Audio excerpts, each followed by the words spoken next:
હા, એક સમયમાં ફોન નહોતા ત્યારે ટપાલ જાતી. એ જમાનામાં પતિ પત્નીને ઝઘડા થયા હોય, બાંધ્યા હોય તો વાંધો ન આવતો. શું કામ?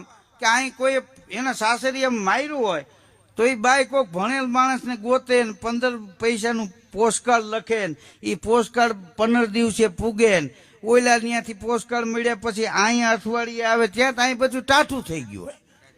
હવે આ મોબાઈલ આવ્યા, બાયતા ભેગા તરત એની માને ફોન કરે, હા અહીંયા આમ થયું, ત્યાં તો એ વાવાઝોડું આવે આમથી. હા, આ ફાયદો એટલો ગેરફાયદો છે આમાં. હા, ફોન નહોતા ત્યારે આવું નહોતું.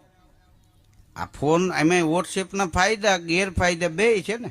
એક ભાઈનું બાબો ખોવાઈ ગયો, ગુમ થઈ ગયો, મોબાઈલ ઉપર વોટ્સએપમાં ફોટો વાયરસ કર્યો કે આ બાબો ગુમ થયેલ છે, કોઈને મળે તો આ નંબર ઉપર કોન્ટેક કરવા વિનંતી. તો 1.5 કલાકમાં એ બાબો મળી